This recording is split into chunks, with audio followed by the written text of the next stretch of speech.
এবার কৃতিক নিজেও ভাবতে থাকে সে রাতের কথা। পূর্ণিমা রাত, আকাশে রূপোর থালার মতো মস্ত বড় চাঁদ উঠেছে। চাঁদের নিয়ন আলোয় ভেসে যাচ্ছে চারিপাশ। কৃতিক কুঞ্জের মহলের ছাদটার আয়তন ছোট্টখাটো ফুটবল খেলার মাঠের মতোই বৃহৎ। জ্যোৎস্না রাতে মায়ের অনুমতি সাপেক্ষ ছাদের পাঁচিল থেকে আচারের বয়ামগুলো ঘরে আনতেই ছাদে এসেছিল অরু। তখনই পাঁচিল ঘেঁষে দাঁড়িয়ে থাকা পুরোদস্তুর কালো দিয়ে আবৃত লম্বা মতো কাউকে দেখতে পেয়ে অকস্মাৎ ভয়ে চিৎকার দিয়ে ওঠে অরু। তবে গলার স্বর বাইরে বেরোনোর আগেই শক্ত হাতে ওর মুখ চেপে ধরে কৃতিক। অরু থেমে গিয়ে চোখ পিটপিট করে তাকাতেই কৃতিক গম্ভীর গলায় বলে। কৃতিকের কথায় উত্তর না দিয়ে অরু মিনমিনিয়ে বলে, আপনার তো জ্বর এসেছে, হাতটা কেমন আগুনের গোলার মতো গরম হয়ে আছে। কৃতিক অরুর শরীরে এক প্রকার ধাক্কা দিয়ে বলে, জ্বর আসলে তোর কি? যা করতে এসেছিস সেটা করে নেমে যা। জ্বরের ঘরে তোকে দেখতে ইচ্ছে করে না। কৃতিকের রকচটা স্বভাব চরিত্র সবকিছুই অরুর জানা। তাই ও আর না বাড়িয়ে চুপচাপ আচারের বয়াম নিয়ে ছাদ থেকে নেমে যায়। মাঝরাত, কারেন্ট থাকা সত্ত্বেও রুমের চারদিকে ঘুটঘুটে অন্ধকার। জ্বরের ঘোরে অন্ধকার রুমে শুয়েই থরথর করে কাঁপছে কৃতিক। সন্ধ্যা রাতে দুইটা প্যারাসিটামল খেয়েও কাজ হয়নি। উল্টে হাড় কাঁপিয়ে দ্বিগুণ তালে জ্বর উঠেছে। পার্টির লোকেদের থেকে বারবার কলার সাথে মোবাইলটাও বন্ধ করে রেখেছে ও। অনেক বেশি জ্বরের তোপে অন্ধকার রুমের মাঝেই জোনাকি পোকা দেখছিল কৃতিক। ঠিক তখনই গভীর তিমিরকে হটিয়ে একটা মোমবাতি সমেত রুমে প্রবেশ করে কিশোরী অরু। পরনে তার কালো রঙের কামিজ, মাথায় আধটানা ঘোমটা। কৃতিক তখনও জ্বরের তোপে বারবার দীর্ঘশ্বাস ফেলছিল। অরু মোমটা নিয়ে রুমের মাঝে এগিয়ে এসে নিজে থেকেই বলল, বিদ্যুৎ চলে গিয়েছে, জেনারেটরও নষ্ট হয়ে পড়ে আছে। আপনার তো জ্বর, তাই ভাবলাম মোমবাতি নিয়ে আসি। মোমবাতির প্রয়োজন নেই, আমি অন্ধকার ভালোবাসি। তুই যা তো। কৃতিকের এহেন ধমকেও অরু যায় না, চুপচাপ দাঁড়িয়ে থাকে ওর পাশ ঘেঁষে। অরুকে অনেকক্ষণ যাবৎ দাঁড়িয়ে থাকতে থেকে কৃতিক হাসকি স্বরে নাক টেনে বলে, কি হলো, যাচ্ছিস না? আবারও মার খাওয়ার শখ জেগেছে? শখ জেগে থাকলে কথায় থাপ্পড় দিচ্ছে। অরু মুখ কাচুমাচু করে বলে, মা আঙ্কেলের সাথে শহরের বাইরে গিয়েছে। মামির অসুখ শুনে সকাল সকাল আপাও নানা বাড়ি গিয়েছে। বলেছিল বিকেলের মধ্যে ফিরবে, কিন্তু ফেরেনি। এখন আবার কারেন্টও নেই। আমার অন্ধকারে ভয় করছে ভাইয়া, এখানে একটু দাঁড়িয়ে থাকি, কারেন্ট এলেই চলে যাব। অরুর আকুতি ভরা টলটলে চোখের দিকে এক পলক তাকিয়ে নিজে একটু সরে গিয়ে অরুর জন্য বিছানাতেই জায়গা করে দিল কৃতিক। অরুও টু শব্দ না করে ভয়ে ভয়ে সেখানটায় গিয়ে বসে পড়ে। কৃতিক চোখ দুটো বন্ধ রেখে অরুর উদ্দেশ্যে বলে, ভালো করে বস, মারবো না। অরু এবার ভালোভাবেই বসে। হাতে থাকা জলপট্টিটা কৃতিকের কপালে রেখে দেখে দেয়। কৃতিক ভ্রুকুটি করে চোখ উল্টে সেটার দিকে তাকিয়ে বলল, এটা কি দিয়েছিস? অরু জানায়, জ্বর হলে মা আমাদের মাথায় এটা দিয়ে রাখে, এতে অনেকটা আরাম লাগে। আপনি অন্ধকারে জোরে জোরে নিঃশ্বাস নিচ্ছিলেন, মনে হলো আপনার এটা প্রয়োজন, তাই নিয়ে এসেছি। অরুর কথা শুনে কৃতিক ওর মুখের পানে চাইল। গত 1.5 বছরে আজই বোধহয় প্রথম ঠিকভাবে অরুর মুখের দিকে চাইল কৃতিক।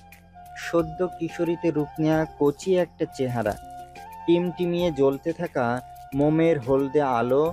ওর চেহারাটা অপসরীর মতোই সুন্দর লাগছে তীব্র জ্বরের ঘরে থাকা কৃতিকের নেশালো চোখ দুটোতে। হুট করে কেন যেন মনে হচ্ছে অরুর মতো মায়াবী মুখ পৃথিবীতে আর দুটো নেই। কৃতিককে চুপচাপ তাকিয়ে থাকতে দেখে অরু ঠোঁট কামড়ে একটু এগিয়ে এসে জলপট্টিটা আবারও উল্টে দিল। আমার জন্য কেন করছিস এসব? কৃতিকের অজ্ঞাত প্রশ্নের উত্তর নেই অরুর কাছে। কি বা বলবেও, দেখছে মানুষটা জ্বরে পড়ে যাচ্ছে অথচ কাউকে মুখ ফুটে বলছে না অবধি। একা একাই কষ্ট সহ্য করছে, তাই তো হাতে করে জলপট্টিটা নিয়ে আসা। কি হলো, কিছু বল। অরু আস্তে করে জবাব দেয়, আপনার জন্য কষ্ট হচ্ছিল, তাই। কৃতিকের মতো পরিবারচ্যুত বেপরোয়া বেখেয়ালি মায়ার বাঁধনহীন ছেলের কাছে অরুর অযাচিত মনে মুখ ফসকে বলা এই বাক্যটা ছিল আকাশ সম আন্তরিকতা।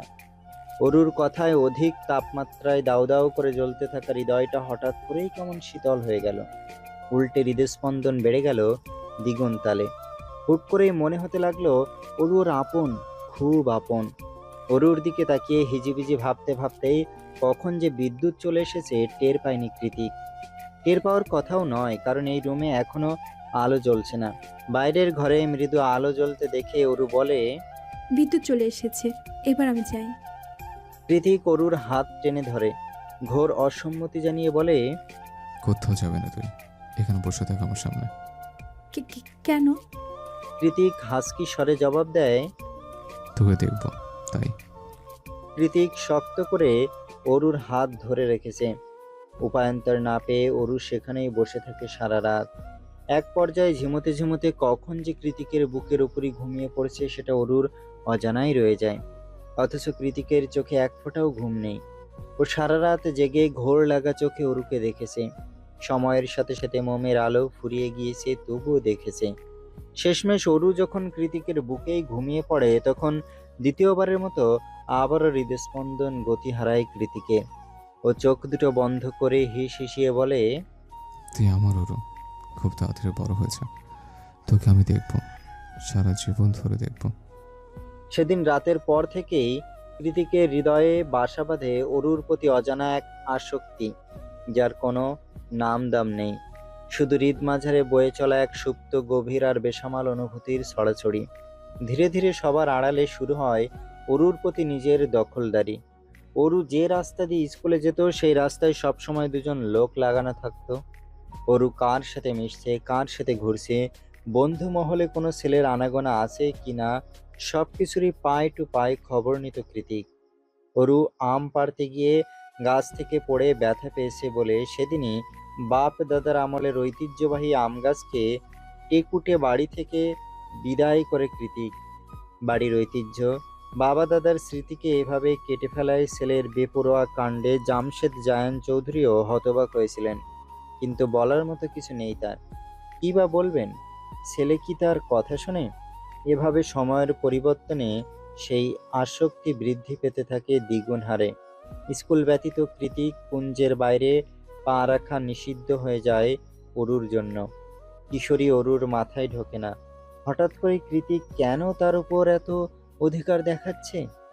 আগে তো কখন আসতো কখন যেত তারই হদিশ থাকতো না। আর এখন বাড়িতে কেউ না থাকলে কৃতিককে দেখতে পায় অরু। শুধু দেখতে পাই বললে ভুল হবে, ওকে জোর জবরদস্তি করে নিজের সামনে বসিয়ে রাখে কৃতিক। চোখের সামনে থেকে সরলেই গালে এসে আছড়ে পড়ে শক্ত হাতের থাপ্পড়। থাপ্পড় খেয়ে অরু কাঁদলে পুনরায় থাপ্পড়। এভাবে এই দিন যাচ্ছিল। সবার অগোচরে ভেতরের সুপ্ত অনুভূতিগুলো তরতর করে বাড়ছিল কৃতিকের মাঝে।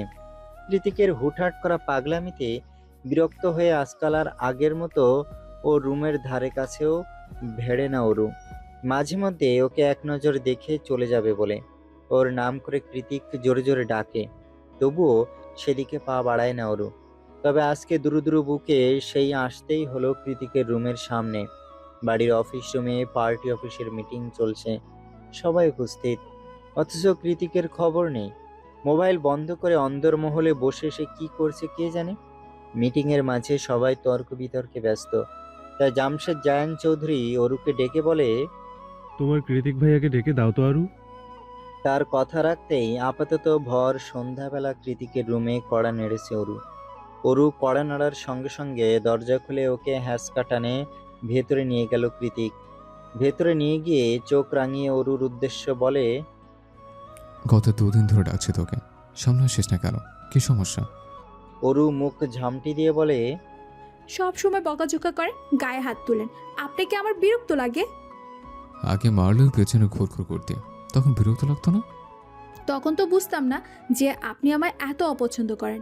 এখন তো বুঝছি আমি আপনার সৎ বোন, তাই আমাকে দু চোখে দেখতে পারেন না আপনি।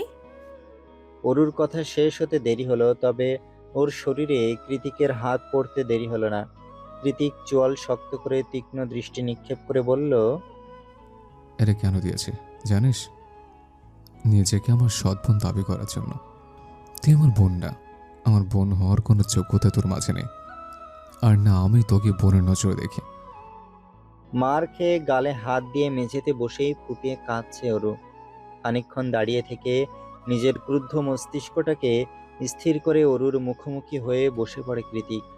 তারপর আলতো হাতে ওর চোখের পানি মুছিয়ে দিয়ে বলে, আমি সরি ওরু, খুব লেগেছে। কেন আমাকে এভাবে যন্ত্রণা দিস বলতো? তুই এখন আরেকটু বড় হবি, তখন আমার আজকের কথাগুলো ঠিক বুঝতে পারবি। ততদিন শুধু তোকে একটু দেখে দেখে রাখতে হবে আমার। কৃতিকের মুখে আদুরে আওয়াজ শুনে অভিমানে অরু এবার শব্দ করেই কেঁদে উঠল। এভাবে নাক ফুলিয়ে কাঁদায় ওকে অনেক বেশি আকর্ষণীয় আর মায়াবী লাগছিল কৃতিকের চোখে।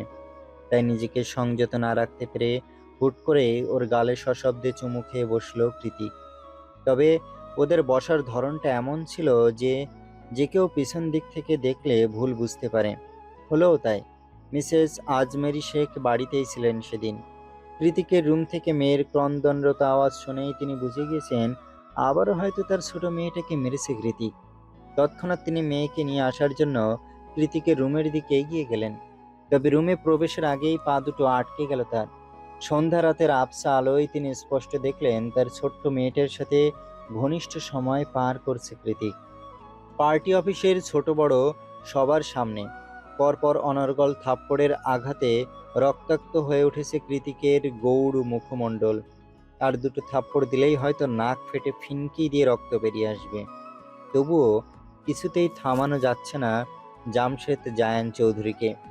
রাগের তোপে থরথর করে কাঁপছেন তিনি। হাতের পাশাপাশি মুখ দিয়ে যা আসছে সেটা বলেই আঘাত করছেন নিজের একমাত্র ছেলেকে। অরু অনু ওর মায়ের আঁচল ধরে রুমের এক কোণে কুঁকড়ে দাঁড়িয়ে আছে। জামশেদ জায়ান চৌধুরী ওকে মারতে মারতে ক্লান্ত হয়ে বললেন, আমার আগেই বোঝা উচিত ছিল কোনো আমেরিকান নাচনেওয়ালি ছেলের চরিত্র এর চেয়ে ভালো আর হবে না। বরাবরই নিজের মায়ের কথা শুনলে কৃতিকের মাথায় রক্ত উঠে যায়, উগ্রতার চরম সীমানায় পৌঁছে যায় ও। এবারও তাই হলো। চিৎকার দিয়ে নিজের বাবার মুখের উপর বলল, তুমি সেই আমেরিকান নাচনলিকে ভালোবেসে বিয়ে করেছিলে, যার ফল আমি। সঙ্গে সঙ্গে জামশেদ জায়ান আবারও ওকে সজোরে চড় মারলেন।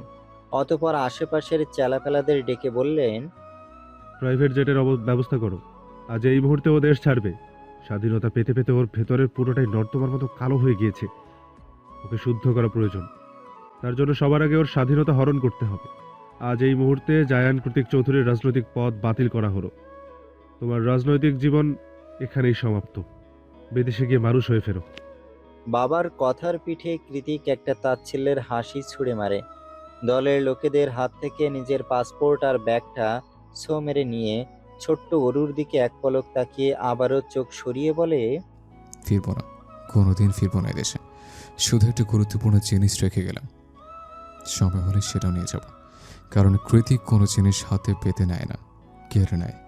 কৃতিক যখন গাড়ি করে বেরিয়ে যাচ্ছিল তখন দোতলার দেওয়াল জোড়া জানলা দিয়ে ওর পানে অসহায়ের মতো তাকিয়েছিল অরু। কৃতিক কোথায়? ও গাড়িতে বসেছিল ঠিকই, তবে হিংস্র দপদপে চোখ দুটো ছিল দোতলার জানালায় নিবদ্ধ। এক পর্যায়ে গাড়িটা যেতে যেতে চোখের আড়াল হয়ে যায়, তবুও সেদিকে তাকিয়ে রয় অরু। কি নিয়ে এত ঝামেলা হলো সেসব মাথায় না ঢুকলেও এটা ঠিকই বুঝতে পেরেছে ও, আজ ওর জন্যই বাড়ি ছাড়া হয়েছে বাড়ির একমাত্র রাজপুত্র জায়ান কৃতিক চৌধুরী। ওদিকে যেতে যেতেই কৃতিকের কেটে যাওয়া ঠোঁট দুটো বাঁকা হাসিতে প্রসারিত হলো। ব্যাক সিটে গা এলিয়ে দিয়েই বিড় বিড়ালো সে।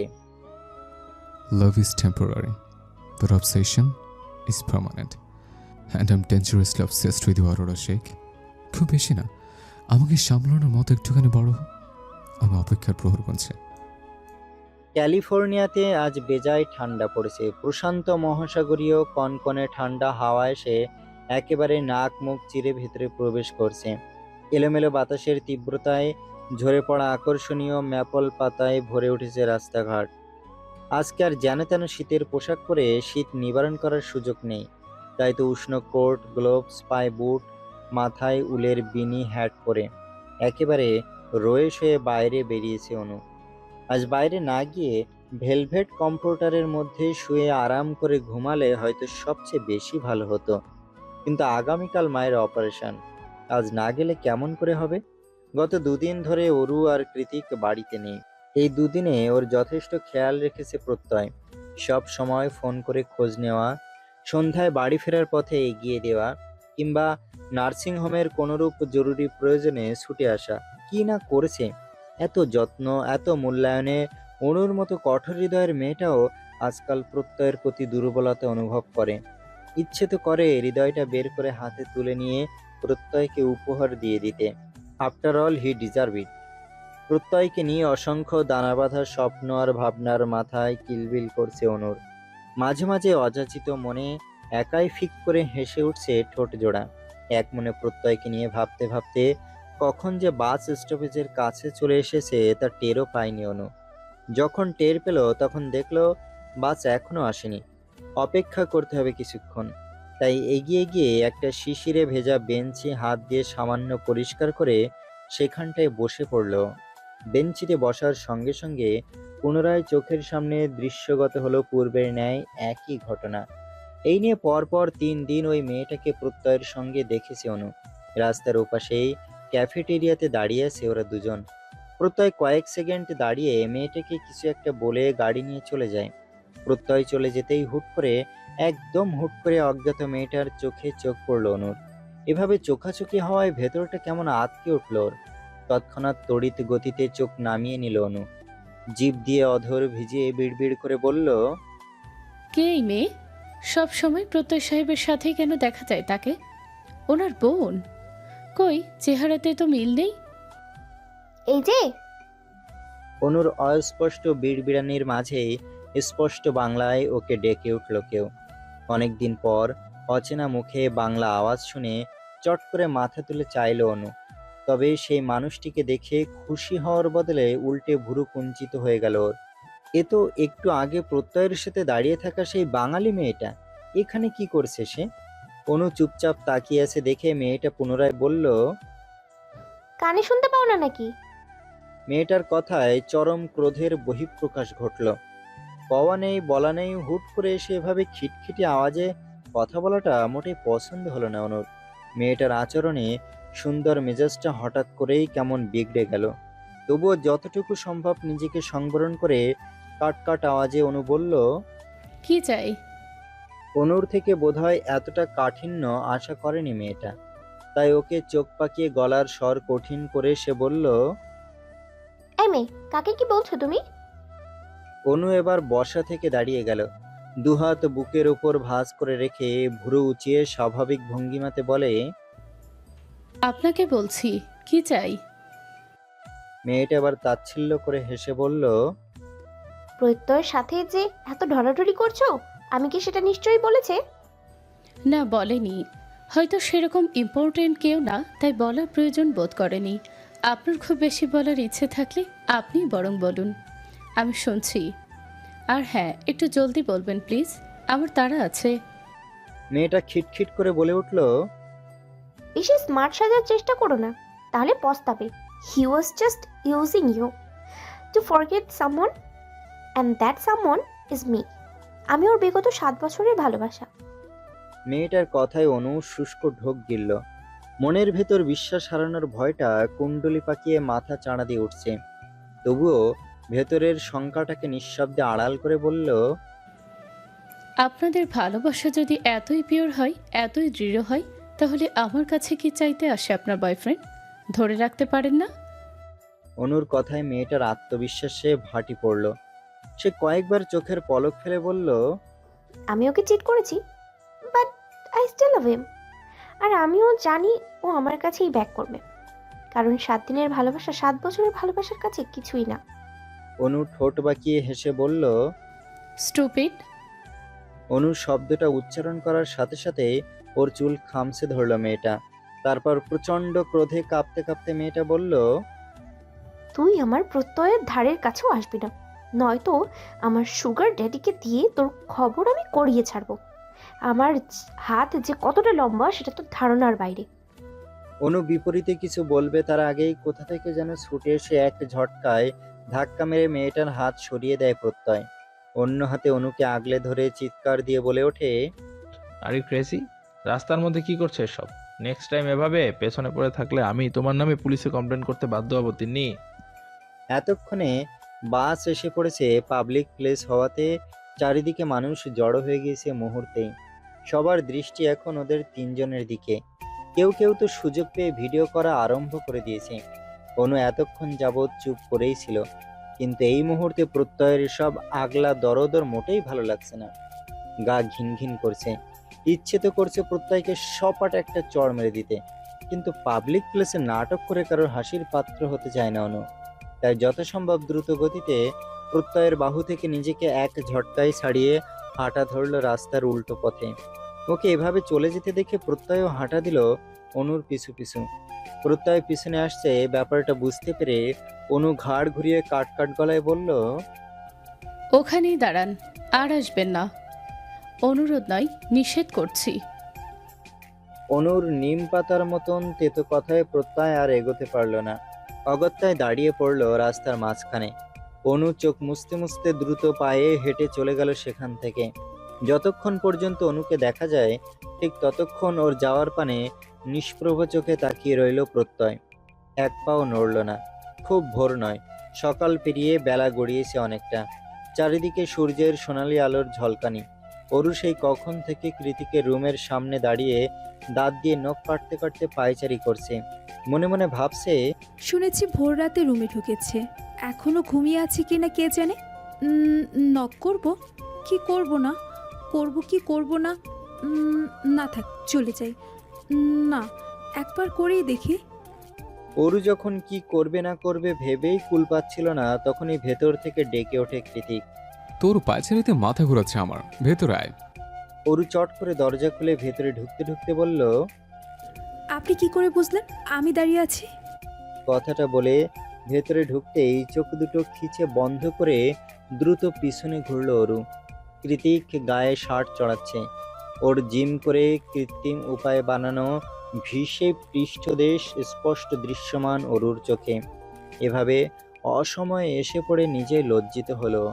অরুর কথার জবাবে কৃতিক সামনে ঘুরে শার্টের বোতাম লাগাতে লাগাতে বলল, মেবি আমি তো সুরের গন্ধ পাই। অরু এখনো পিছনে ঘুরে দাঁড়িয়ে আছে দেখে কৃতিক পুনরায় বলে, হয়ে গিয়েছে, তাকাতে পারিস। অরু যেন কিছুই বোঝেনি, লজ্জাও পায়নি। সেভাবে করেই মুখভঙ্গিমা স্বাভাবিক রেখে ঘুরে বলল, আপনি কি ভ্যাম্পায়ার? না মানে শুনেছি ভ্যাম্পায়াররা মানুষের গন্ধ পায়। ড্রেসিং টেবিলের ওপর থেকে ব্ল্যাক বেল্ট ঘড়িটা হাতে পড়তে পড়তে কৃতিক বলে, বেশি বেশি ফ্যান্টাসি বই পড়লে এই হয়, মাথার মধ্যে সব ভূতপ্রেত ভর করে বসে আছে। ক্লাসের বই তো খুলেও দেখিস না, এবার ইউএসএ ফিরে তোকে দেখে নিচ্ছি আমি। পড়াশোনার কথা আসতেই অরু দ্রুত কথা ঘুরিয়ে কাজের কথায় চলে এলো। মিনমিনিয়ে বলল, আপনার ফোনটা একটু দিবেন, আপাকে কল করতাম। রাতের ফ্লাইটে করেই ফিরে যাচ্ছে, কল করার কি আছে? জবাবে অরু ঠোঁট উল্টে বলে, আপার জন্য মন খারাপ লাগছে, আমি কথা বলতে চাই। কৃতিক নিজের হাতের কাজ করতে করতে বলল, জ্যাকেটের মধ্যে পড়ে আছে, খুঁজে দেখ। আর হ্যাঁ, আমার সামনে বোনের সাথে একদম নাকামি করবি না, যা কথা বলার নিচের রুমে গিয়ে বল। অরু হ্যাঁ সূচক মাথা নাড়িয়ে ফোন নিয়ে দ্রুত বেরিয়ে যায়।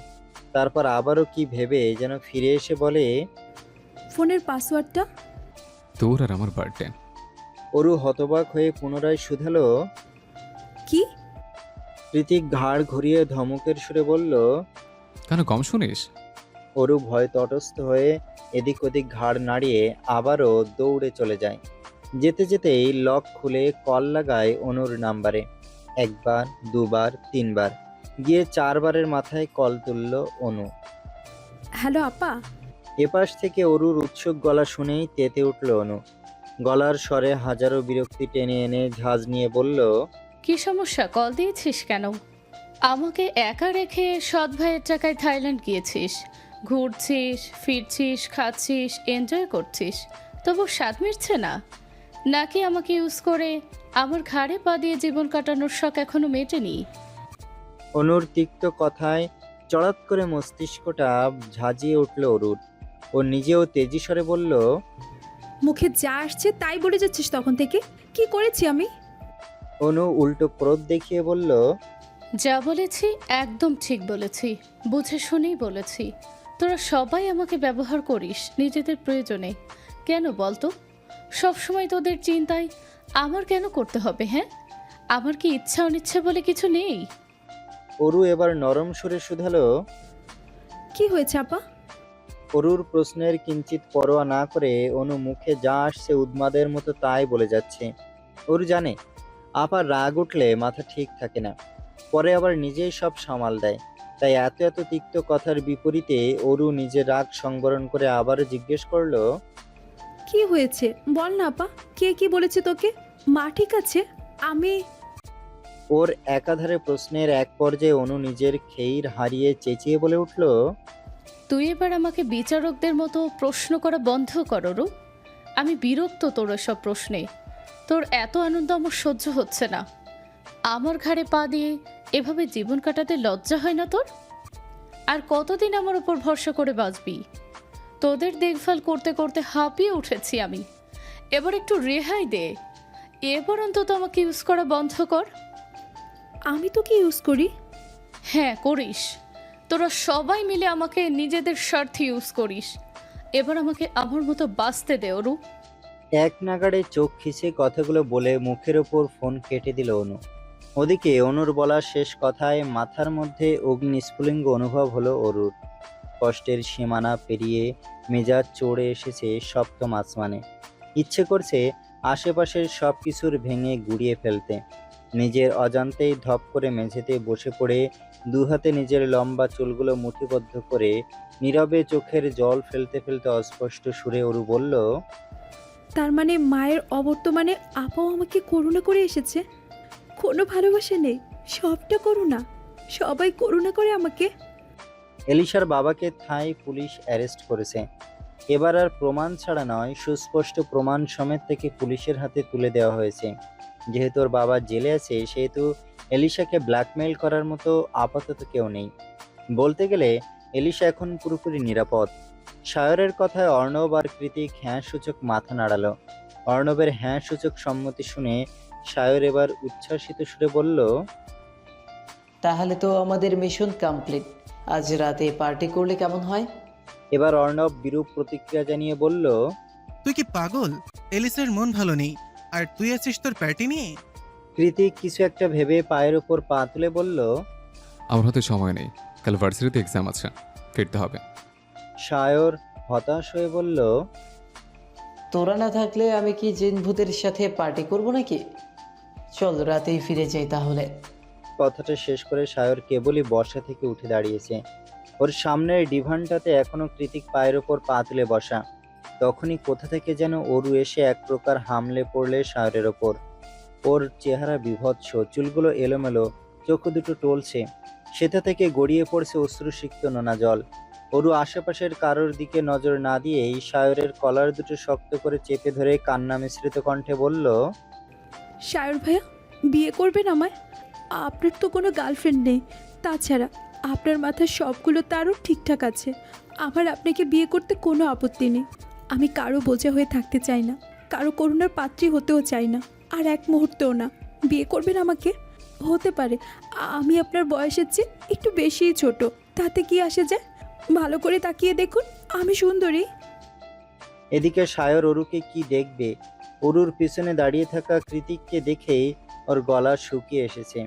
কৃতিকের জ্বলন্ত আগ্নেয়গিরির দাবানলের মতো চোখ দুটো দেখেই ওর হাত পা কেমন কেঁপে কেঁপে উঠছে। চোখ দিয়ে বারবার কৃতিককে ইশারা করে বোঝাচ্ছে। ভাই আমি কিছু জানি না। তোর চাঁদের চাঁদ পরানের পরান ওরই আমাকে ইচ্ছে করে ফাঁসাচ্ছে। কৃতিক এক নজর সায়রকে পরখ করে কপালে দু আঙুল ঠেকিয়ে কিছু একটা ভাবলো। তারপর হুট করে উঠে দাঁড়িয়ে অরুর হাতটা শক্ত করে চেপে ধরে ওকে ইচ্ছে মতো টানতে টানতে বেডরুমে নিয়ে ছুঁড়ে মারল। অকস্মাৎ টাল সামলাতে না পেরে অরু হুমড়ি খেয়ে মেঝেতে পড়ে গিয়ে ডুকরে কেঁদে উঠল। দাঁড়ানো থেকে এভাবে হুট করে মেঝেতে পড়ায় কনুই আর হাঁটুর অবস্থা বেগতিক। কাঁদতে কাঁদতে অরু নিজেকে সামলানোর চেষ্টা করছে খুব, কিন্তু প্রচণ্ড আঘাতে হাত পাগুলো যেন অসাড় হয়ে পড়েছে ওর। ওকে ছুঁড়ে ফেলে দিয়ে কৃতিক নিজের দু পকেটে হাত গুজে দাঁড়িয়ে স্পষ্ট কণ্ঠে বলল। আমি আসছি, ততক্ষণ এখানেই পড়ে থাক। অন্য করে শরীরে হাত ছোঁয়ানোর শাস্তিটা সময় হলে টের পাবি। অরুকে নিজের রুমে আটকে রেখে কৃতিক আবারও ওদের কাছে ফিরে আসে। অর্ণব, সায়র, এলিশা তিনজনই ভয়ার্ত দৃষ্টিতে তাকিয়েছে কৃতিকের পানে। সবাই নিশ্চুপ হয়ে থাকতে দেখে সায়র একটু সাহস করে বলে ওঠে, কি করেছিস ওর সাথে? সাপের ফনা তোলার মতো তড়িৎ গতিতে সায়রের দিকে হিংস্র দৃষ্টি নিক্ষেপ করে কৃতিক বলে, যা ইচ্ছে করেছে। আমাদের প্রাইভেট কথা তোকে শেয়ার করতে হবে? সায়র কিছু বলতে যাবে তার আগে অর্ণব ওকে থামিয়ে দিয়ে বলল, আর একটা কথা বলবি না স্যার, নয়তো কৃতিকের হাতে আজই তোর খেল খতম। বার কয়েক জোরে জোরে নিঃশ্বাস ছেড়ে কৃতিক নিজের পকেট থেকে একটা পেন ড্রাইভ বের করে অর্ণবের হাতে দিয়ে বলে, ডকুমেন্টসগুলো যত দ্রুত সম্ভব বের কর।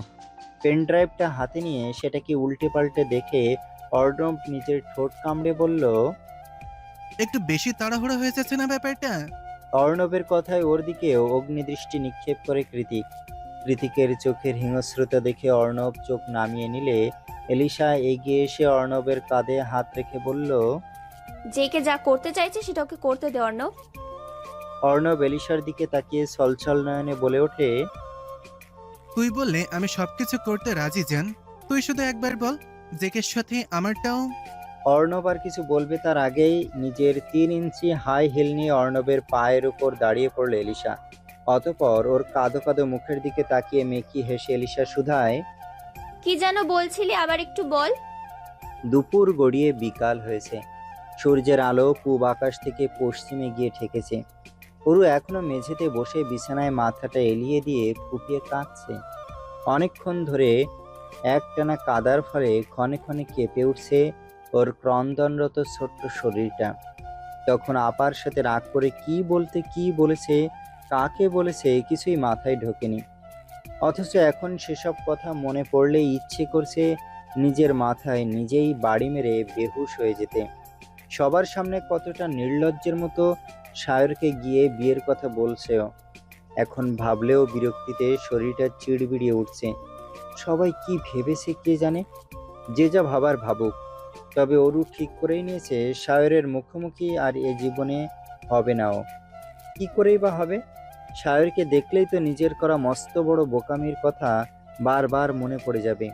সকালের কর্মকাণ্ডের কথা ভেবেই হাত পা ছড়িয়ে আরও এক দস্তুর কেঁদে ভাসালো অরু। তারপর মনে মনে ভাবলো, আপাকে আরেকবার কল করে দেখলে কেমন হয়? এখন তো রাগ কমেও যেতে পারে। যেই ভাবা সেই কাজ।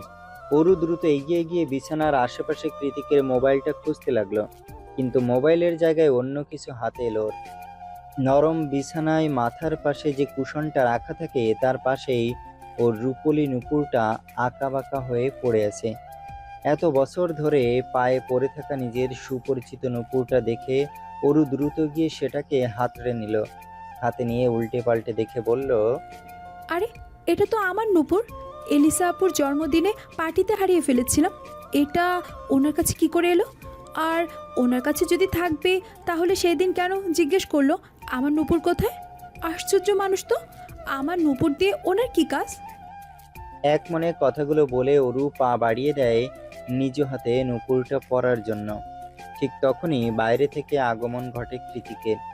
ও হুড়মুড়িয়ে রুমে প্রবেশ করে বেড সাইড টেবিল থেকে কিছু কার্ড নিজের ওয়ালেটে ভরে নেয়। অতঃপর অরুর হাতে হ্যাঁচকা টান মেরে ওকে দাঁড় করিয়ে দিয়ে বলে, চল। অরু ভুরু কুঞ্চন করে বলল, চল মানে? কোথায় যাব? কৃতিক জবাব দেয় না কোনো রূপ, বরং ওকে জোর জবরদস্তি করে টানতে টানতে বাইরে নিয়ে যায়। হাত ছাড়ুন, লাগছে আমার। আরে, আমার নূপুরটা ফেলে এসেছি তো, ছাড়ুন। কে শোনে কার কথা? কৃতিকের স্থবির চোখ মুখ আর ভাবমূর্তি দেখে মনে হচ্ছে এই মুহূর্তে ওর শ্রবণ শক্তি হারিয়ে গিয়েছে। এক মনে এলোমেলো পায়ে হাঁটতে হাঁটতে কখন যে উত্তাল প্রশান্ত মহাসাগরের সামনে এসে দাঁড়িয়েছে তার হদিশ নেই অনুর। মাথার উপর গোল্ডেন গেট ব্রিজ, তাতে হাজারো মানুষের ঢল, আর তার নিচে সুবিশাল সমুদ্র তট। এখানেই তো প্রথমবার প্রত্যয়ের বুকে মাথা রেখেছিল অনু। কতটা প্রশান্তি আর কতটা আবেগ আপ্লুত হয়ে প্রত্যয়ের উপর নিজের ক্লান্ত শরীরের ভার ছেড়েছিল। প্রত্যয়ের আন্তরিকতা মাখা হাসি, মাথায় বুলানো আদুরে হাতের পরশ, রাতের আধারে একান্তে বৃষ্টি স্নান, সবকিছুই কি তাহলে মিথ্যা ছিল? প্রত্যয় তার 7 বছরের ভালোবাসা ভুলে যেতে কেবলমাত্র ওকে ইউজ করছে, এটাই কি সত্যি? তিন্নি নামক মেয়েটা কি সত্যি বলছে? অনু কি তবে শুধুই অন্য একজনের জায়গা পূরণ করে ইউজ হয়েছে মাত্র? ইউজ শব্দটা সেই সকাল থেকেই মাথার মধ্যে গেড়ে বসে আছে ওর। কিছুতেই শব্দটাকে সরানো যাচ্ছে না মাথা থেকে। ইউজ শব্দটা নিয়ে ভাবতে ভাবতেই অনুর মনে পড়ে যায় সকালের কথা।